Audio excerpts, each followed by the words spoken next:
Anand Raj Anand, introducing our channel Sanskar Gurukulam, that is the part of Bhavya Academic Institute, Saket Puri, गुड्डा, Jharkhand. Okay student, चलिए हम जो है style development pedagogy के जो विशिष्ट जो टॉपिक है उस टॉपिक को लेके हम आपके साथ आए हुए हैं, और वो टॉपिक जो है वो है हमारा शिक्षण सूत्र और व्यूह रचना, है ना। एक एक करके हम लोग इस पे बात करेंगे और इसमें बहुत ही इंपॉर्टेंट टॉपिक है और परीक्षा की दृष्टि से इससे हर एग्जाम में, चाहे वो आपका सीटेट हो, चाहे यूपी टेट हो, हरियाणा टेट हो, रीट हो, DSSB हो, मैं किसी भी एग्जाम में जो शिक्षक एग्जाम होता है उसमें से आपको क्वेश्चन देखने को मिल जाती है। और यहाँ से 2 से 3 क्वेश्चन हमको हर बार जो है इसके लॉजिक से देखने को मिलता है। तो आइए हम इस टॉपिक को जो है आपके साथ बढ़ाते हैं, है ना। तो चैप्टर का नाम है शिक्षण सूत्र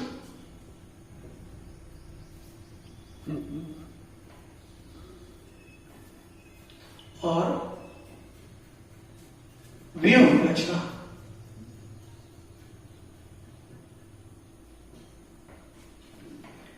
Maxim's of teaching and teaching strategies.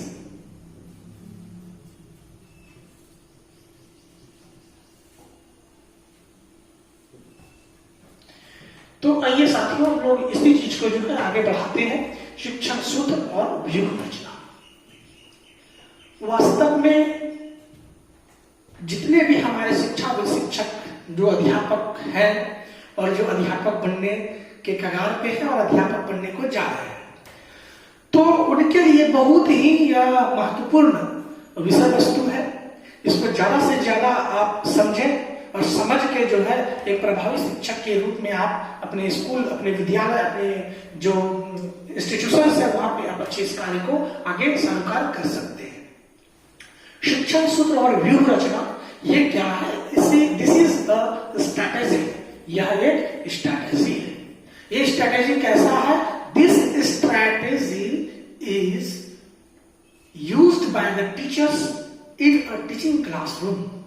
By using these types of strategy, they can perform as an effective teacher.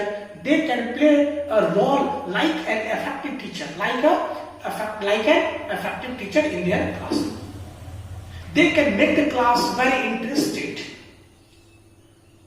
In this way, साथियों, हम ये कह सकते हैं कि व्यूह रचना एक ऐसी रचना है, एक ऐसा षड्यंत्र है ना, जिसका उपयोग करके हम अपने कक्षा कक्ष को सुदृढ़ व बड़ा ही सुगम क्लास को बना सकते हैं। एक रचनाकार, एक शिक्षक क्या होते हैं? एक शिक्षक जो है वो रचनाकार होते हैं, बालकों के भविष्य का रचनाकार होते हैं, बालकों के मस्तिष्क, मन, बुद्धि, विवेक, तार्किक सोच का डेवलप करते हैं, विकास करते हैं, और उसी विकास के माध्यम से जो है बालक अपनी सफलता को जो है प्राप्त कर पाता है। व्यूह एक प्रकार का ऐसा षड्यंत्र है जिसका उपयोग शिक्षक अपने कक्षा कक्ष में करते हैं और उसके आधार को मूंदते हुए वो कक्षा कक्ष को जो है सुदृढ़ व सुगमता को जो है वो क्या करता है, तो वहां पे क्लास को बनाता है, रुचिकर क्लास को बनाता है। ये अध्यापन की एक विशिष्ट शैली है। ये शैली भिन्न भिन्न मनोवैज्ञानिकों, शिक्षा विशिक्षकों और शिक्षा शास्त्रियों के द्वारा जो है उपयोग किया गया है। उनके द्वारा यह दिया गया व्यूह जो है एक बेहतरीन जो है रिजल्ट साबित हुआ है। इसका उपयोग करके ही एक शिक्षक प्रभावशाली बन सकते हैं। तो आइए साथियों, हम लोग बात करते हैं शिक्षण सूत्र और व्यूह रचना पे। तो एक एक करके टॉपिक पे बात करते हैं। पहले जो ये चीज शिक्षण क्या है, फिर बात करते हैं हम लोग सूत्र क्या है, और फिर बाद में हम लोग व्यूह और रचना के साथ में इंटरलेशन से क्या, उस पर हम लोग बात करेंगे। Okay start. ओके चलिए, तो सबसे पहले शिक्षण क्या है इस पे हम पहले बात करते हैं, क्योंकि ज्यादा इसमें लिखना होता नहीं है, बहुत कम ही लिखेंगे। और वैसे भी बहुत अच्छे अच्छे पुस्तक जो है आपको मार्केट में मिल जाता है, वहां से पुस्तकों से जो है आप अच्छे अच्छे ज्ञान प्राप्त कर सकते हो। वैसे मैं आपको समझाने की जो विषय वस्तु उसको समझाने की हैं शिक्षण क्या है। तो शिक्षण, टीचिंग क्या है? तो टीचिंग इज अ प्रैक्टिस। ये क्या है? एक प्रकार का प्रैक्टिस है। और कैसा प्रैक्टिस है? तो यह जो कल्याणकारी जो भाव है, ऐसा भाव जो कि सामने वालों के लिए लाभप्रद हो, उसको हम लोग टीचिंग कहते हैं। It means teaching is a practice. Hilgard महोदय के अनुसार शिक्षण क्या है? तो शिक्षण एक कला है, एक आर्ट है, जिसमें से एक जो गुणवान व्यक्ति है, जिनमें गुण की आभा है, विशिष्ट रूप से विद्यमान है, जो ज्ञान का सरोकार उनके अंदर में मानसरोवर की तरह से प्रस्फुटित होता है, और उस प्रस्फुटन के आधार पर जो है बालक ज्ञान को प्राप्त करता है, अपने जीवन को अपने लक्ष्य की ओर बढ़ाते हुए अपने लक्ष्य को जो है प्राप्त कर पाता है। शिक्षण यही है। ये हिलगार्ड महोदय कहते हैं। हिलगार्ड महोदय कहते हैं कि शिक्षण एक विशिष्ट शैली है, जिसका उपयोग करके बालकों का जीवन सारोकार हो जाता है, अपनी सफलता को वो प्राप्त कर पाता है। वही हमारे जो है जे.एन. लाल महोदय, जो भारतीय बहुत अच्छे शिक्षा शास्त्री हुए, वो कहते हैं teaching is a practicing for the student from where they can perform their concept और they appreciate their ideas and they can achieve their goals or motives। ये हमारे जे.एन. लाल जो है महोदय कहते हैं, है ना। इस प्रकार से शिक्षण का जो है हम इस तरह से इसको परिभाषिक रूप में हमने देखा। अब सूत्र क्या है? तो साथियों, जिस प्रकार से धागा वस्तुओं को उसमें जोड़कर एक विशिष्ट जो रूप प्रदान करता है, उसी प्रकार से सूत्र का भी बहुत ही बड़ा जो है यूज होता है, जो कि विचारों को साम्यक के रूप में जोड़ता है। साथियों, सूत्र उन धागा के समान है, उन धागा के समान है जिस प्रकार से धागा वस्तुओं को जोड़ के उसमें विशिष्ट रूप का प्रदानता करती है, उसी प्रकार से सूत्र भी जो है ज्ञान को साम्यक रूपों में जोड़ के उसको साम्यकता को प्रदान करता है। जो ज्ञान है, जो सूचनाएं हैं, जो तथ्य हैं, जो आधार है, उनको वो सिलाई करने का काम करते, उनको जोड़ते हैं, उन्हीं जोड़ के निष्कर्ष से ज्ञान आगे बढ़ता है। इसी को हम सूत्र कहते हैं। ओके साथियों, अब हो गया। इसी सूत्र में हमारे कुछ शिक्षण विधियां भी आती है, जिसकी मैं शिक्षण विधियां, ये ऐसी विधियां है जिसका उपयोग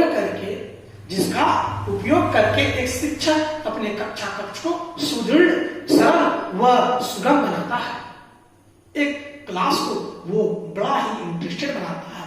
ध्यान रहे हमारे शिक्षा के शिक्षक कि जो भी बालक के अंदर में अगर रुचि पैदा कर पाए उस विषय वस्तु के अनुसार, उस विषय वस्तु के तहत, हम तो उस विषय वस्तु को वह बड़े अच्छे तरीके से वो अर्जित कर पाएंगे। आज हम देखते हैं कि अधिकतर बच्चे जो सीबीएसई बोर्ड के हैं, वो गणित शिक्षा से दूर जा रहे हैं। रीजन क्या है? रीजन ये है कि उनके समक्ष प्रभावशाली शिक्षक जो है उनकी प्रस्तुति नहीं हो पाई, क्योंकि एक प्रभावशाली शिक्षक जो है भिन्न भिन्न प्रकार के सहायक सामग्रियों, सहायक जो शिक्षण प्रविधियां हैं, उसका उपयोग करते हैं, और उसके अनुसार वो जब ज्ञान को जो है दान देते हैं, तो बालक उस ज्ञान के आधार को लेके अपनी सफलता को वो जो है फैला पाते हैं। इस प्रकार से शिक्षण सूत्र में शिक्षण विधियां आती है, और शिक्षण विधियां तो हमारे मानव शास्त्रियों के दिया जाता है, द्वारा दिया गया है। लेकिन एक सफल शिक्षक जो खुद से एक विधि का निर्माण करता है, जो कि बालकों के अनुरूपणकारी होता है, उसको हम लोग शिक्षण प्रविधियां कहते हैं। यही छोटा सा डिफरेंस है विधियां और प्रविधियां में। वैसा विधि जो शिक्षा में शिक्षकों के द्वारा, शिक्षा शास्त्रियों के द्वारा दिया गया है, उसे विधियां कहते हैं। और कक्षा कक्ष में बालकों के अनुरूपण में जो स्वयं के द्वारा जो विधि का प्रस्फुटन होता है, उसको हम लोग प्रविधि कहते हैं। ओके साथियों, तो चलिए शिक्षण सूत्र आपको समझ में आ गया। अब आते हैं व्यू में क्या होता है, एक एक करके हम समझते हैं उस बात पे। सारा इसी टॉपिक पे पूरा चैप्टर है, पूरा कक्ष जो अध्यापन कला हुआ इसी पे टिका हुआ है, व्यू पर। ये व्यू होता क्या है साथी? तो व्यू की यदि बात करें तो व्यू क्या है? तो व्यू हमने बताया कि आपको एक स्ट्रैटेजी है, एक षड्यंत्र।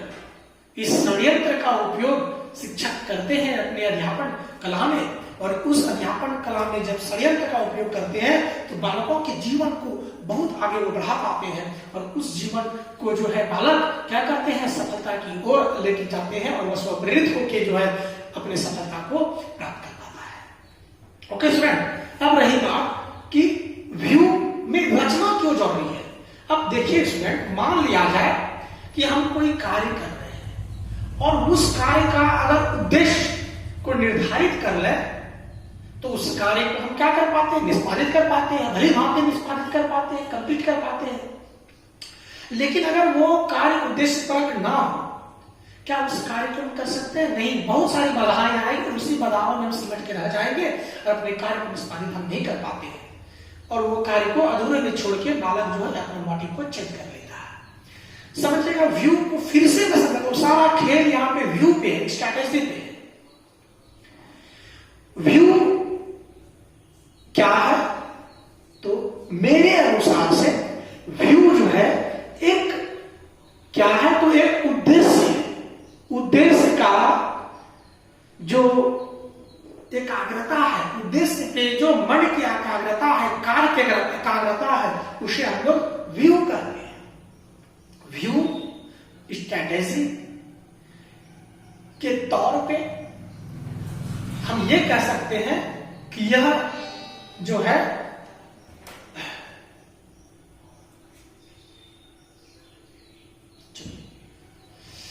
तो हम बात करते हैं व्यू की। तो व्यू होता क्या है साथियों? तो व्यू ये एक क्या है, उद्देश्य है। उद्देश्य पे चलना व्यू का रचना के अनुरूपण होता है। किसी भी बालक ने, किसी एक शिक्षक को क्या करना चाहिए? तो एक शिक्षक को व्यू जो है अपना स्ट्रैटेजी को तैयार करना चाहिए, और उस स्ट्रैटेजी को लेके वो कक्षा को आगे बढ़ा सकते हैं। ओके स्टूडेंट, तो आप देखेंगे कि व्यू की जो उपयोगिता होती है, वो उपयोगिता क्या होती है? वो उपयोगिता डिपेंड करता है, निर्भर करता है कि उसकी उद्देश्य क्या है। अर्थात व्यू रचना में एक शिक्षकों की उपयोगिता एक उद्देश्य परक शिक्षक की होती है। जैसे मान लिया जाए, सर्वप्रथम हम एक व्यू पे थोड़ा सा बात कर लेते हैं तो आपको अच्छी तरह से समझ में आ जाएगा, है ना। शिक्षण व्यू अच्छा रहेगा, क्योंकि बहुत सारा होता है टीचिंग स्ट्रेटेजी।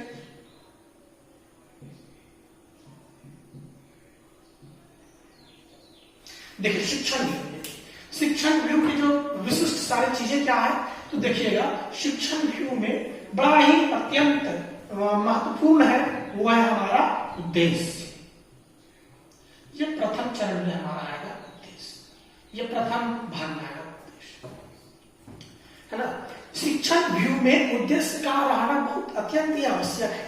एक शिक्षक को मान लिया जाए कक्षा, सबसे पहले काम आएगा हमारा उद्देश्य का। मान लिया जाए एक कक्षा हमको लेनी है, उस टॉपिक पे हमको बात करना है, उसको सबसे पहले हमको जो है उद्देश्य पूरा बनना पड़ेगा, उद्देश्य पूर्ण बनना पड़ेगा। और बिना उद्देश्य पूर्ण किए हम सफलता को नहीं प्राप्त कर सकते। एक टीचर को क्या करना चाहिए? सबसे पहले अपने जो ऑब्जेक्टिव है, जो उद्देश्य है, जो गोल है, उसको पहले निर्धारित कीजिए, पहले लक्ष्य को निर्धारित कीजिए कि हमको बालक को क्या करना है, पढ़ाना है कि तैयारी करना है। जैसे कि मैं अपनी कक्षा की बात करता हूं साथियों, मैं जैसे CTET, Jharkhand TET, Bihar TET, JPSC, UPSC, REET वगैरह की जो तैयारी कराता हूं, तो मैं यहाँ पे तैयारी कराता हूँ, पढ़ाता नहीं। दोनों में फर्क है, पढ़ाने में और तैयारी कराने में फर्क है, दोनों का ऑब्जेक्टिव अलग अलग है। पढ़ाने का तात्पर्य होता है कि आपको ज्यादा से ज्यादा ज्ञान दे सके, उस ज्ञान का आप उपयोग करें, वो हमारा पढ़ाना है। लेकिन तैयारी करने का मतलब क्या है कि हम तैयार करते हैं, जैसे मैं यहाँ पे अपने आपको जो है मैं तैयार कर रहा हूँ, एक शिक्षक बनाने के लिए तैयार कर रहा हूँ, ये आपकी तैयारी है, दोनों में बहुत बड़ी डिफरेंस है। तो एक शिक्षक को वर्ग लेने के पहले सबसे पहले उसको एक उद्देश्य निर्धारित करना होगा, लक्ष्य निर्धारित करना होगा कि उनको आज पढ़ाना क्या है, और जो पढ़ाना है उस विषय वस्तुओं को भली भांति पहले सबसे स्वयं परिचित हो जाना है, और स्वयं परिचित होने जाने के बाद जो है हम कक्षा में आएंगे, और कक्षा में जब आएंगे तो अब ये तुम्हारा उद्देश्य हो गया। सबसे पहले उद्देश्य है कि जैसे कि हम आपको क्या करेंगे, एक झारखंड का बहुत अच्छा शिक्षक बनाएंगे, प्रभावशाली शिक्षक बनाएंगे, केंद्रीय विद्यालय का बहुत अच्छा प्रभावशाली शिक्षक बनाने के लिए जा रहे हैं आपको, तो ये आपका मेरा उद्देश्य है कि आपको शिक्षक बनाना है। अब उसके अनुरूपण जो कार्य होती है, जो शैली होती है, जो अधिगम आपको अधिगम जो देना होता है, वो सब चीज हम क्या करते हैं, वो उद्देश्य के अनुरूपण होता है, वो कार्यनिधि होती है। बात समझ में आ रही है इस पर? तो सबसे पहले तो उद्देश्य है कि पहले एक चीज क्लास लेना है, तो सबसे पहले उद्देश्य कीजिए कि हमको पढ़ाना क्या है।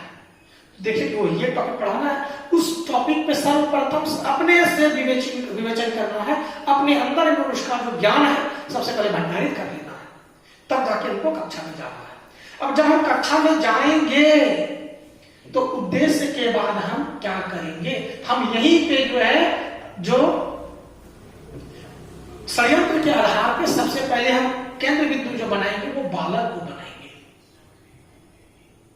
ये बालक को हम केंद्र बिंदु बनाएंगे। अब बालक को केंद्र बिंदु बनाने का तात्पर्य यह है कि सर्वप्रथम जब आएंगे तो बालक को केंद्र बिंदु बनाते हुए हम क्या निर्माण करेंगे, एक वातावरण का निर्माण करेंगे। पहले वातावरण, एनवायरमेंट, एक एक करके समझेंगे स्वेता। जैसे ही हम कक्ष में जाएंगे तो हमारा उद्देश्य सबसे पहले हमने फुलफिल कर लिया कि हमको यही करना है। अब हम जब क्लास में जाएंगे तो वहां पे देखेंगे इन्वायरमेंट कैसा है। इन्वायरमेंट का तात्पर्य यहाँ पे है कि बालकों के अंदर जो है उस विषय वस्तु के प्रति कितनी जागरूकता है। हम बालक को केंद्र बिंदु बनाते हुए सारा कार्य करेंगे, बालक को बीच में रखेंगे, सबसे पहले उसको रुचि को देखेंगे, उस टॉपिक में बालकों को कितना रुचि है, उस रुचि को जानेंगे, उसके क्लास के माहौल को जानेंगे, फिर उस वर्ग को समझते हुए जो बालकों की जो अधिगमता है उसको हम समझेंगे, और उस चीज को समझते हुए हम भिन्न भिन्न प्रकार के शिक्षण सूत्र व प्रविधियों का उपयोग करेंगे। अब क्या क्या चीज हम लोग उपयोग करेंगे, तो एक एक करके हम लोग जो इसकी बात कर लेते हैं। शिक्षण व्यू के उद्देश्य, शिक्षण व्यू के सूत्र। अब सूत्र की बात अगर हम करें तो एक पहले तो होता है हमारा ज्ञात से अज्ञात की। चलिए मिटा देते हैं इसको ना, ये बात तो हो गई हमारी।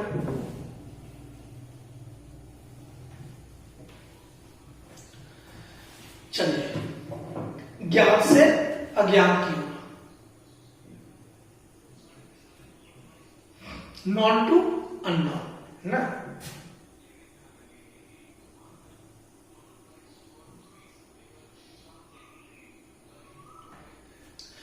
चलिए देखिए ज्ञात से अज्ञात की ओर क्या होता है। तो इस सूत्रों को जो है हमारे बहुत सारे शिक्षक बालकों के ऊपर में इसका उपयोग करते हैं। कैसे उपयोग करते हैं इसको हम समझते हैं। तो ज्ञात से अज्ञात की ओर की जो विधि है इसका उपयोग, इसका तात्पर्य यह है कि बालकों में सर्वप्रथम हम उसके अंदर जो पहले से ज्ञान जो है उसे ज्ञान को, जो ज्ञात ज्ञान है उसे ज्ञात ज्ञान को लेके हम कक्षा कक्ष को आगे बढ़ाएंगे। ओके स्टूडेंट, चलिए थोड़ा सा ज्यादा सा मक्खी हो गया है ना, कोई बात नहीं है। तो ज्ञात से अज्ञात की ओर का तात्पर्य हमारा यहाँ पे है बालकों को ज्ञान देने के पहले हमको उसके पूर्व ज्ञान को पहचानना पड़ेगा कि उसके अंदर में पहले पूर्व में क्या ज्ञान था। तो पूर्व के ज्ञान को आधार बना के ही हम क्लास को आगे बढ़ाएंगे, क्योंकि हम जानते हैं कि जिस कक्षा कक्ष में पूर्व वाले ज्ञान, जो पूर्व पूर्वोक्त में जो उन्होंने ज्ञान को प्राप्त किया है और उसको नव ज्ञान से अगर हम जोड़ेंगे तो उसका जो कक्ष होगा बालकों के लिए वो क्लास क्या होगा, रुचिकर होगा। अब उन्हीं विषय वस्तु को लेंगे और उन्हीं विषय वस्तु का आधार जो है ज्ञातव्य की ओर रखेंगे। जो ज्ञात है, जो उनके अंदर में जो नॉन आइडियाज है, नॉन जो नॉलेज है, उसी चीज को लेके हम क्लास को आगे बढ़ाएंगे। क्योंकि साथी हम जानते हैं कि सर्वथा नवीन तथ्य बच्चों के लिए बड़ी ही कठिनाई होती है। जो नवीन ज्ञान है, जो नवीन तथ्य है, जो नवीन सोच है, उसके अगर उसके सामने हम प्रस्तुत करेंगे तो उनके लिए बड़ी ही कठिनाई का जो है स्तर उसके सामने आता है और वो जो है क्लास को रुचिकर नहीं बना पाता है। और इस आधार पे जो है वो क्या होता है, not interested, they are not interested on their class room और ऑन देयर टीचिंग मेथड्स। सबसे पहले इस मेथड्स के अनुसार हम ज्ञातव्य जो ज्ञान है उस ज्ञान का हम लोग उपयोग करेंगे। मान लिया जाए कि इस ज्ञातव्य ज्ञान में हम सबसे पहले ज्ञान क्या चीज देखेंगे। सबसे पहले तो बालक को हम चेक करेंगे कि उसके अंदर में क्या क्या इस विषय वस्तु से संबंधित ज्ञान है। जो विषय वस्तु से संबंधित ज्ञान है तो उस ज्ञान को के आधार पे और उसके बाद जो विशिष्ट जानकारी है उसको हम देने की कोशिश करेंगे। ओके स्टूडेंट, इसी के बाद हम जो अगला होगा हमारा होगा सरल से जटिल की।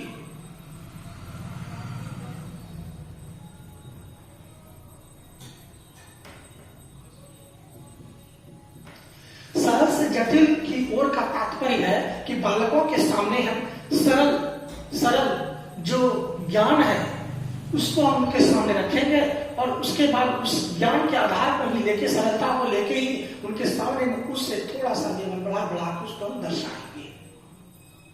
ओके स्टूडेंट, जैसे कि बात करें सरल ज्ञान से तात्पर्य यहाँ पे है कि अगर हमको बालक को अगर मान लिया जाए हासिल वाला जोड़ जो कैरी वाला ऐड होता है, कैरी वाला ऐड जो होता है वो अगर सिखाना हो तो सर्वप्रथम हम उसे साधारण जोड़ को सिखाएंगे और साधारण जोड़ को सिखाते हुए हम उसको कैरी ऐड सिखाएंगे।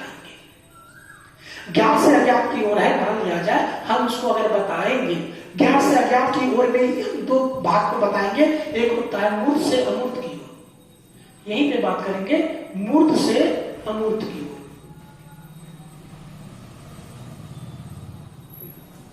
तो मूर्त से अमूर्त की ओर, ज्ञात से अज्ञात की ओर हम कैसे जानेंगे कि उसमें कौन सा ज्ञात है कौन सा अज्ञात नॉलेज है। तो ज्ञात से अज्ञात की ओर के आधार पे जो ज्ञान है हम उसको हम मूर्तता से अमूर्तता की ओर का ज्ञान का जो मतलब जो प्रवृत्ति है उसका उपयोग करेंगे। क्या कहता है कि जो मूर्त ज्ञान है, पहले सबसे पहले देखेंगे कि बालक में जो ज्ञात ज्ञान है क्या उसमें मूर्तता के ज्ञान है। जैसे मान लिया जाए उसको हम वर्णमाला पढ़ा रहे हैं, तो वर्णमाला पढ़ा रहे हैं तो वर्णमाला पढ़ाने के पहले जो वर्ण है तो उसके आधार जो है उसको हम कंक्रीट वस्तुओं से जोड़ेंगे। कैसे, तो बोले जैसे क, तो बालक को क बताने से पहले बताएंगे क से कमल, बिकॉज वो कमल को पहले से देखा हुआ है।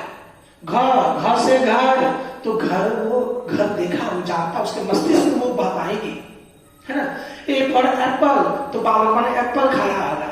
B for B for bear मतलब फल, उन्होंने भालू को देखा होगा, तो वो चीज उनके अंदर में ज्ञान आएगा। ओके सर, तो कहने का मतलब है ज्ञातव्य ज्ञान में मूर्तता को देखेंगे कि उनके मूर्त ज्ञान है कि नहीं। जब मूर्त ज्ञान है तो फिर उसके बारे में अमूर्त ज्ञान को हम देंगे। मूर्त का मतलब होता है यहाँ पे concrete knowledge, concrete to abstract. तो उनके सामने जो कंक्रीट आइडियाज है उसी के आधार को लेके एब्स्ट्रैक्ट आइडियाज को उनके सामने में प्रस्तुत करेंगे। लेकिन पहले हम लोग मूर्त ज्ञान देंगे।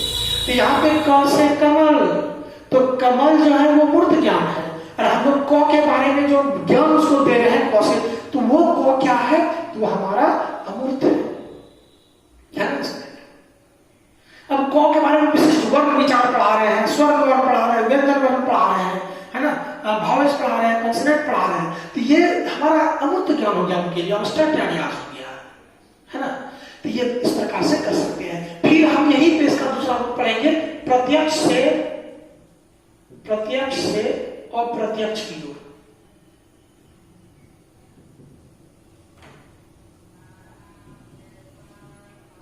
ये देखिए प्रत्यक्ष से अप्रत्यक्ष की ओर। हम जो ज्ञान बालक में देंगे हम उसको प्रत्यक्ष उनका जो है अनुसरण भी कराएंगे। मान लिया जाए एक बालक को हम पढ़ा रहे हैं, मान लिया जाए पढ़ा रहे हैं, चल बायो पढ़ा रहे हैं, तो बायो में हम उसको मान लिया जाए हम उनको लीफ के बारे में पढ़ाएंगे। तो सबसे पहले उसको हम क्या करेंगे कि पेड़ पौधा उसके जो लीफ है उसको लीफ लेते आएंगे, पत्तियां ले आएंगे उनके सामने में। अगर फूल के बारे में पढ़ाना है, फूल के जो क्या कहते हैं उसको जितने पार्ट्स हैं, पेटल्स हैं, है ना, जो और भी जो पार्ट है उसके पार्ट के बारे में पढ़ाएंगे, तो वो पार्ट हम उसको ला के दिखाएंगे, प्रत्यक्ष ज्ञान देंगे उसको। अब फिर बाद में उस प्रत्यक्ष ज्ञान को आधार को लेके जो है अप्रत्यक्ष ज्ञान भी देने की कोशिश करेंगे। मान लिया जाए कि एग्जाम्पल देते हैं हम लोग यहाँ पे मैथ में ही बात कर लेते हैं। मान लिया जाए बालकों को हम जोड़ घटाव सिखाएंगे, तो छोटे छोटे बच्चे हैं, नन्हे मुन्ने बालक है, उसको हम अगर प्रत्यक्ष ज्ञान देंगे, सबसे पहले वो प्रत्यक्ष ज्ञान देंगे। प्रत्यक्ष ज्ञान कैसे देंगे?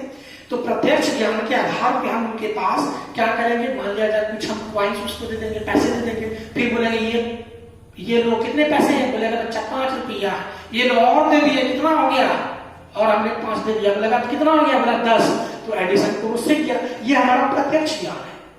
प्रत्यक्ष ज्ञान के रूप में मान लिया जाए 5 कांचा दे दिए, बोलेगा बालक तुम्हारे पास कितने कांचे हैं, तो बोलेगा 5 कांचे हैं। अच्छा ये लो 2 कांचे और अब कितने कांचे हो गए, बोलता 7, तो वो एडिशन की संक्रिया उनके मस्तिष्क में हो पाई। फिर हमने बोला कि चलो 5 जो उसमें से 3 है वो दे दो, अब तुम्हारे पास कितना बचा, बोलता है सर मेरे पास बचा 4। ये प्रत्यक्ष ज्ञान है। जब प्रत्यक्ष ज्ञान में वो निपुणता को प्राप्त कर पाता है तो अब उनके सामने में अप्रत्यक्ष ज्ञान को रख सकते हैं और वो भली बात को समझ पाता है।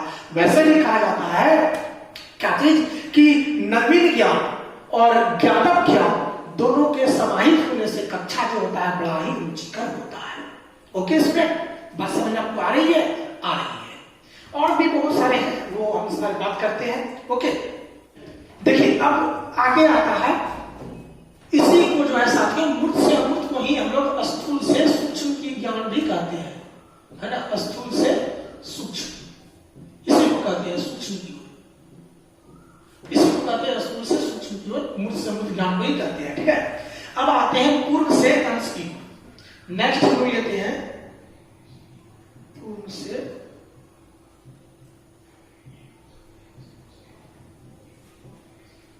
से अंश की। अब ये पूर्ण क्या है, अंश क्या है, इस पर हम लोग बात करते हैं। वास्तव में साथियों जो पूर्ण से अंश की ओर का जो ये प्रविधि है, ये हमारे गेस्टाल्टवादी से लिया है। गेस्टाल्टवादी जो सिद्धांत है उससे लिया गया। किससे लिया गया है? तो गेस्टाल्टवादी सिद्धांत से लिया गया है। बात कीजिएगा इसमें।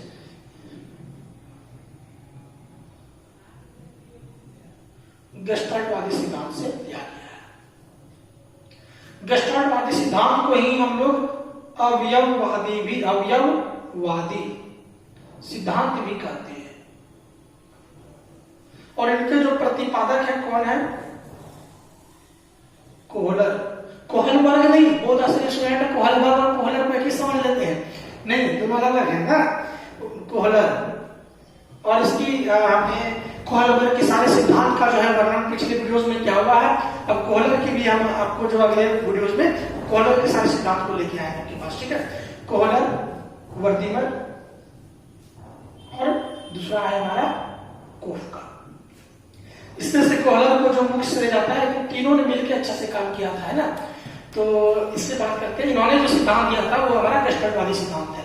गेस्टाल्टवादी सिद्धांत के अनुसार क्या होता है कि कोई भी वस्तु का अगर हम लोगों को दर्शन करना होता है, सबसे पहले हम पूरे आकार को देखते हैं, फिर उसी आकार को लेके हम उसके एक एक अंश को देख पाते हैं।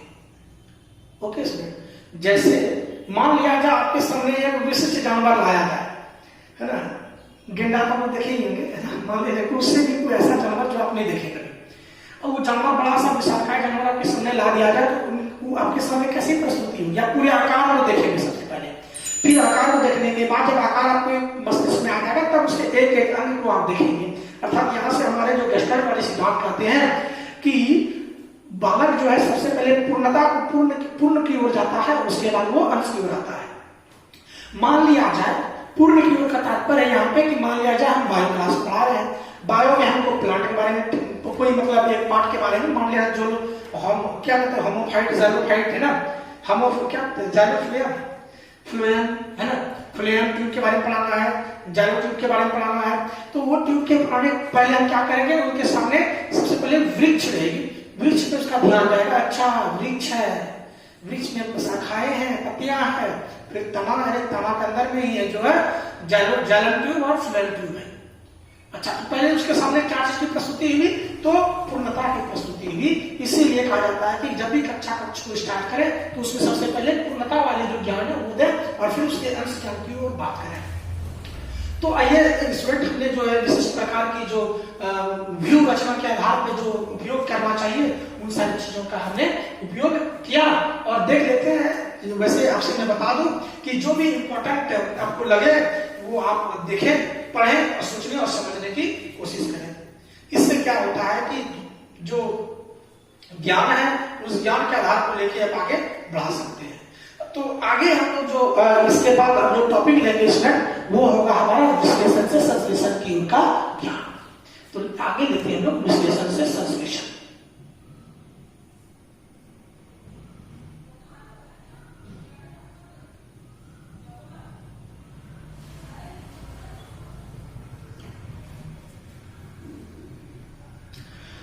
विश्लेषण से संश्लेषण की ओर, है ना, analytical to synthesis, analysis to synthesis लिख लीजिए।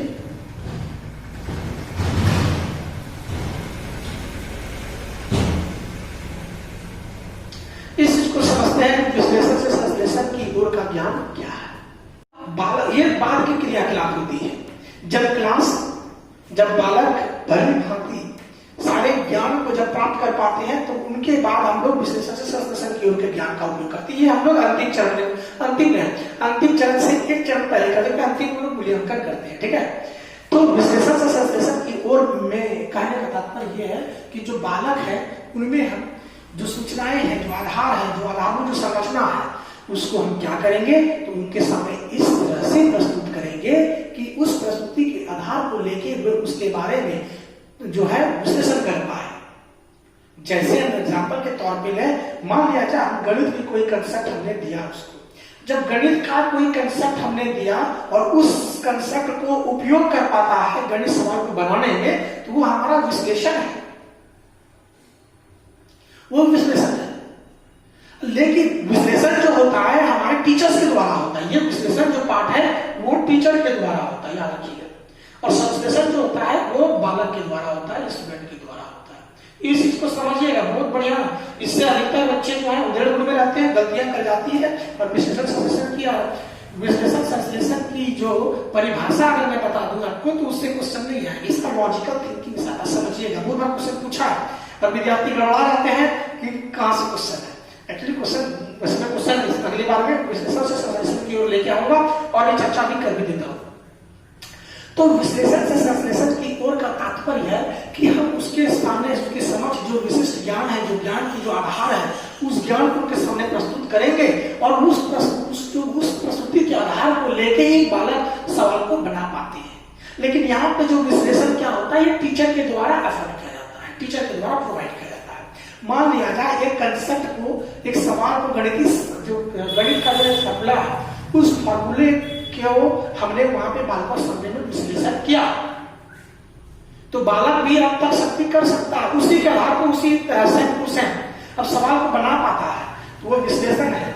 लेकिन अगर एक नया कंसेप्ट को डेवलप कर पाता है, एक नया सोच को वो जागृत कर पाता है, तो वो हमारा संश्लेषण कहलाता है। तो देखिए, ये जागृत जो किया स्टूडेंट किया, भले टीचर का यहाँ पे एक रोल मॉडल की तरह प्रस्तुति हुआ, इसको थोड़ा सा ऐसे समझते हैं ज्यादा अच्छा बनेगा। यहाँ पे देखिएगा ये एनालिसिस है। तो एनालिसिस क्या हुआ, तो यहाँ पे हमारा टीचर्स का जो है बहुत बड़ा रोल होता है। यहाँ पे टीचर कैसे रोल करते हैं, तो ये एक मोटिवेटर की तरह रोल करते हैं, एक प्रेरक की तरह रोल करते हैं, एक साथी का रोल करते हैं, और एक जो है शक्ति होता है, ज्ञान का शक्ति वर्धक जो कहते हैं, उसके शक्ति वर्धक की तरह ये यूज करते हैं, यहाँ पे उपयोग करते हैं।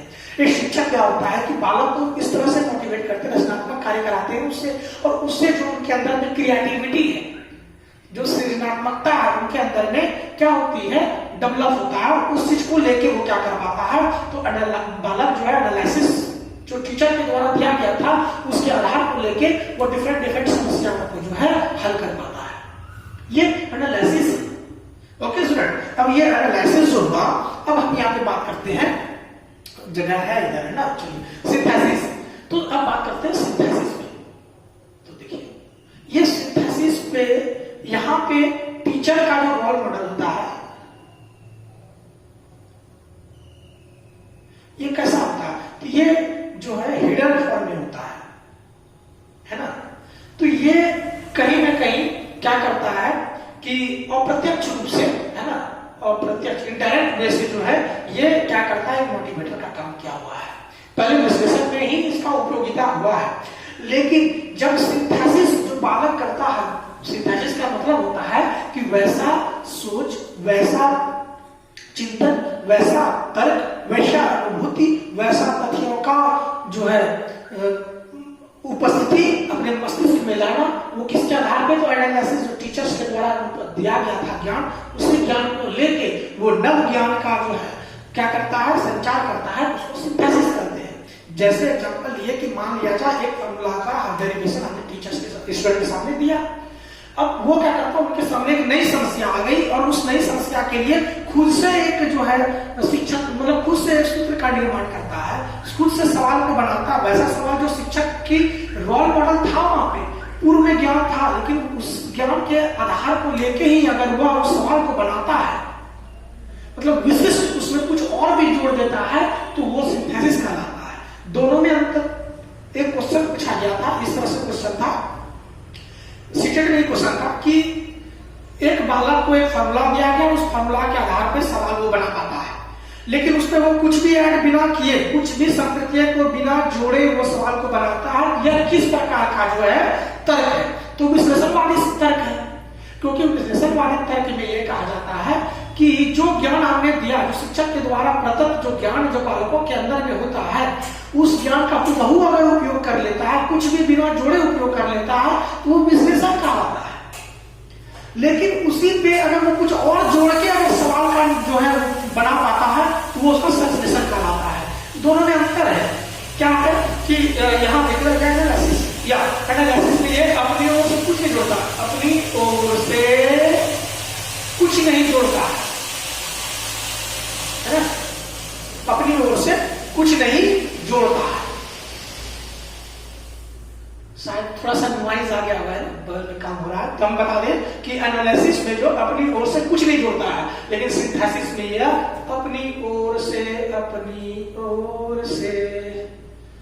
जोड़कर समस्या का हल करता है। चलिए बहुत अच्छा गाना डालिए ना, चलिए बहुत धन्यवाद। सिंथेसिस में स्टडी यही होता है कि वो अपने ओर से जो है समस्या को हल करने के लिए ज्ञान का निर्माण करता है, इसे हम लोग सिंथेसिस करते हैं। तो आइए स्टूडेंट, हम लोगों ने जो है सारे विषय वस्तु को जो देखा, अब इसमें से ज्यादातर और भी क्वेश्चन आते हैं। एक्चुअली वीडियो बहुत बड़ा बन जाएगा, तो हम इसको अगले पार्ट में लेके आएंगे, और इसमें से ज्यादा क्वेश्चन आता है, मैं सिर्फ बात करूंगा। यहाँ पे सारे जो शिक्षक प्रविधियां हैं, विधियां, इसका उपयोग क्या, अब इसका उपयोग की जो अध्यापन कला में उपयोगिता है, उस पर बात करें, वहीं से ज्यादातर और भी क्वेश्चन पूछे जाते हैं। तो आइए स्टूडेंट, हम लोग जो है आज कथा को जो है यहीं पे जो है विराम देते हैं, और अभी फिर हम लोग जो है इस कथा को पुनः अगले कक्षा में जो है कथा हम लोग स्टार्ट करेंगे, और बने रहिए हमारे साथ इसी तरीके से। प्रेम से बोलिए आनंद भगवान की जय। चलिए, जय हिंद, जय भारत, जय गुरुदेव।